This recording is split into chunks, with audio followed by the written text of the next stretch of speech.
Muhammad binti Ahmad Suimi. Saya berasal dari Kedah. Saya merupakan pelajar semester 2 Diploma Sains Matematik. Saya memegang jawatan Sekretariat Exco Kerjaya dan Hubungan Majikan. Dalam video ini, saya akan menceritakan satu topik yang jarang diambil berat oleh orang ramai, iaitu anxiety. Anxiety adalah rasa cemas. Anxiety ataupun rasa cemas ini adalah hal biasa yang akan berlaku kepada seseorang yang menghadapi ataupun berada dalam situasi yang membuatkan dirinya rasa takut dan risau. Namun, anxiety yang berlanjutan dalam tempoh masa yang lama hingga menyebabkan aktiviti seharian seseorang itu terganggu akan dipanggil anxiety disorder. Terdapat 5 anxiety utama, iaitu Generalized Anxiety Disorder, Phobia, Social Anxiety, PTSD dan juga Panic Attack. Anxiety yang pertama ialah Generalized Anxiety Disorder. Generalized Anxiety Disorder adalah satu anxiety yang dikategorikan sebagai anxiety kronik ataupun rasa risau yang berlebihan walaupun hanya sedikit ataupun tiada langsung benda yang perlu dirisaukan. Generalized Anxiety Disorder ataupun GAD yang berlarutan dalam tempoh masa yang lama boleh mengakibatkan depression.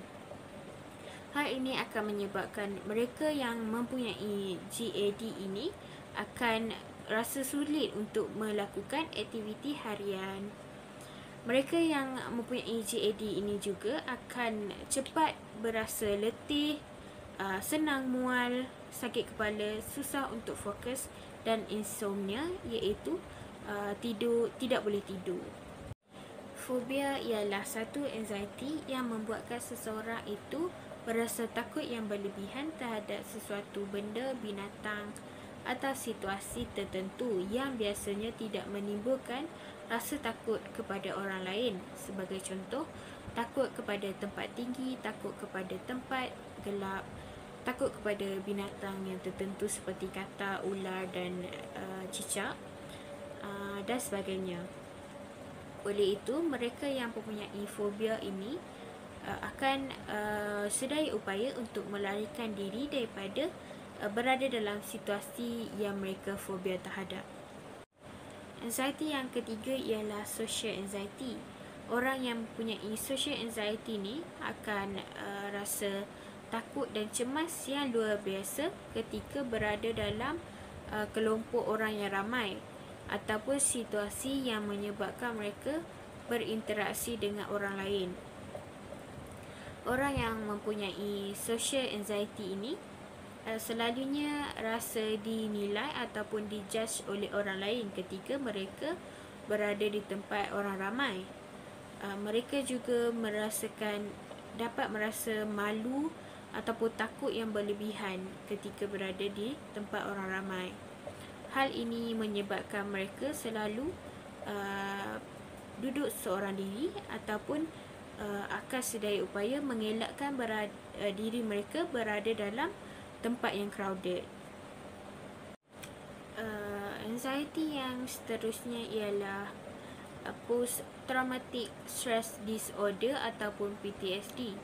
PTSD ini muncul apabila seseorang itu mengalami satu kejadian yang traumatik ataupun kejadian yang mengejutkan sehingga meninggalkan kesan yang dalam terhadap mental seseorang tersebut. Orang yang mempunyai PTSD ini selalunya sulit untuk melupakan kejadian yang berlaku terhadap mereka sehingga menyebabkan mereka selalu mengisolasikan diri mereka dan susah untuk bersocialize dengan orang lain. Kadang-kadang mereka yang mempunyai PTSD ini juga mempunyai insomnia dan depression.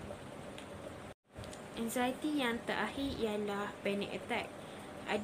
Mungkin ada ketika kita berasa panik apabila terdapat sesuatu yang mengejutkan seperti ahli keluarga meninggal dunia ataupun kita terkena musibah seperti aksiden. Namun perkara tersebut adalah normal kepada kita. Tetapi orang yang mempunyai panic attack ni akan berasa panik tanpa sebab ataupun alasan yang jelas. Panic attack tersebut boleh muncul pada bila-bila masa saja, secara tiba-tiba dan berulang. Orang yang mempunyai panic attack tersebut juga akan rasa tubuh badan yang gemetar, jantung yang berdegup laju, peluh yang banyak dan juga sakit kepala. Orang yang mempunyai panic attack ini tidak boleh meramal bila berlakunya serangan panik tersebut. Oleh itu, mereka akan mengelakkan diri untuk berada di tempat sosial kerana takut panic attacknya akan muncul di tempat awam. Terdapat banyak cara untuk mengatasi anxiety tersebut. Antara caranya ialah mendapatkan tidur yang mencukupi, mengelakkan diri daripada minum kopi dan alkohol, bersosial dengan orang lain ataupun kawan, seperti bertukar pendapat ataupun berceritakan masalah. Selain itu, beriadah ataupun bereksersis.